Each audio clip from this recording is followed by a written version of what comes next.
Good day, my friends. What's going on in the world right now?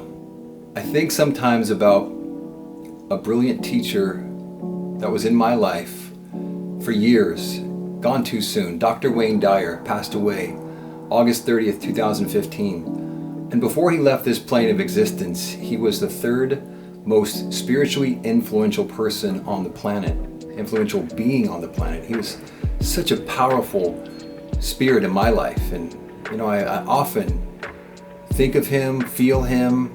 He feels like a soul brother, even though I never met him in person. I've read his books and taken in his sagacious voice and his teachings for years.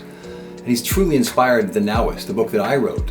The teachings I teach were initially inspired by Dr. Wayne because I was so connected to his message of your thoughts can change your reality and what you focus on will expand. And when you change your thoughts, you change your life, and all these great books he wrote. And one of his famous, the epitome on his tombstone, I'm sure, if he had a tombstone, because I know he was cremated and sent out to sea in Hawaii where he loved to swim. He wanted to be one with that great source as the ocean again.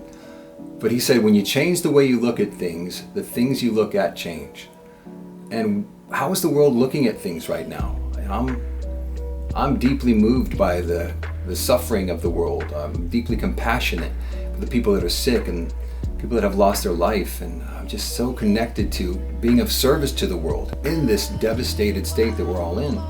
And I often think of Dr. Wayne, and what would he say if he was here right now? I connect to Dr. Wayne so deeply on such a profound level that I feel like I can almost bring in his teaching and know how he would react to this situation. So on June 8th, 1970, Abraham Maslow, who was his great teacher, passed away.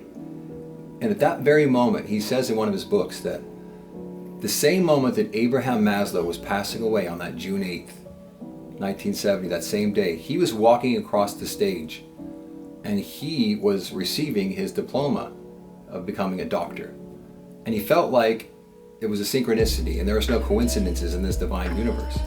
And that when he walked across that stage and he got his doctorate, his doctoral degree, he felt like it was almost if Abraham Maslow passed a baton on to him, saying to Dr. Wayne, I've taught the academic community.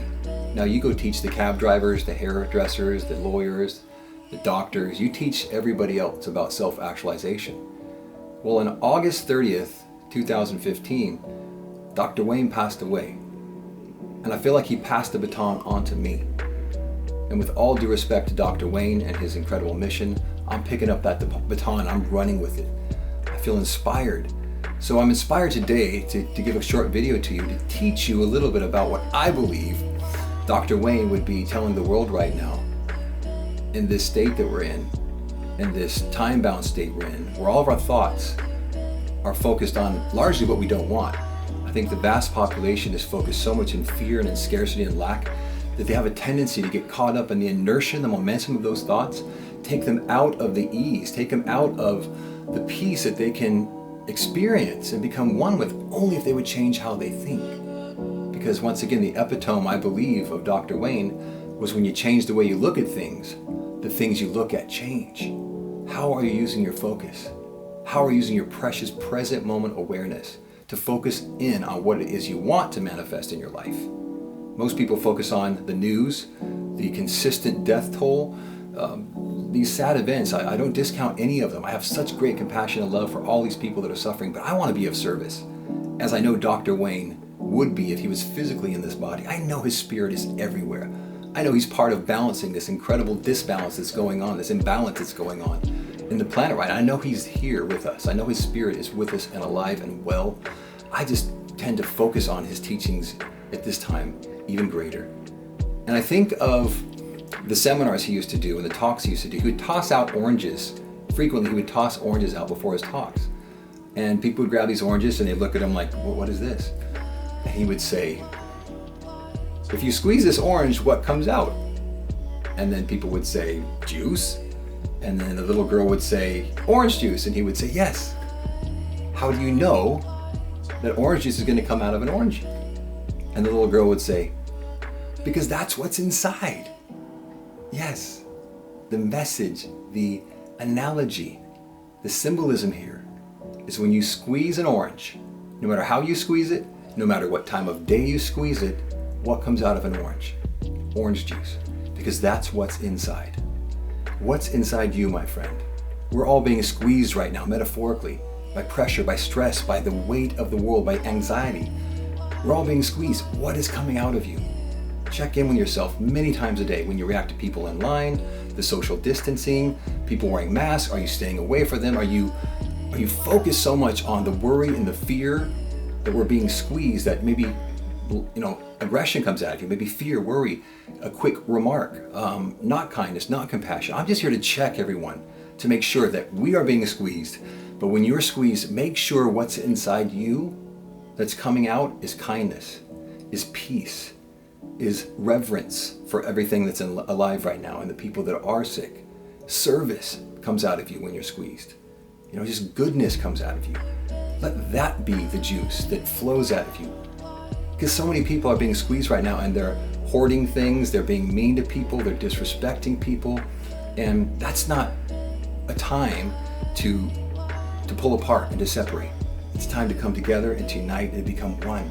If we collectively as a planet can focus on what's inside us, and when we are pressured into things, into situations, confinement, the bills coming up, job losses, all the terrible things that are happening, there's a chance in there to be really kind and to be consistent in your kindness and to be generating higher levels of positive energy through service and compassion and love and outspoken actions and kindness. So that's my message today. When you are squeezed, what comes out of me? What is inside me when I'm pressured? So make sure when you check in with yourself that the goodness, the kindness, the energy that is your true nature, that you come from, the peace that you come from and that we'll return to someday, that's what's coming out of you. The kindness, compassion, giving, not even asking for a thank you. Just be kind to people. Pay it forward as much as you can in this world, in these times we're in, because that's how we shift this planet. That's how we'll get out of this dis-ease that's going on in the world. So my message is really just be of service. PIF, pay it forward as much as you can. Send love, be kind, find ways to be of service that are creative. Like I love hearing about Zoomers to Boomers, which is a new program where the youth here in Santa Barbara are helping the elderly, the boomers of the day that needs groceries, that need help. These young minds are just going out and shopping for them and delivering to them. They're not even asking for payment. They're just doing it out of the kindness of their heart. That's a great example.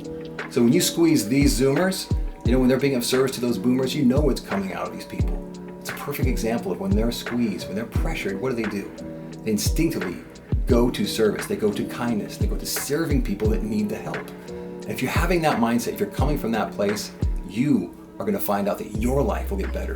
And collectively, our collective energy and consciousness in service will shift this planet out of this and into a new and better world and a better way of being, in oneness and compassion and in kindness. So wherever you are today, be kind, be of service, pay it forward, and I'm wishing you all the blessed.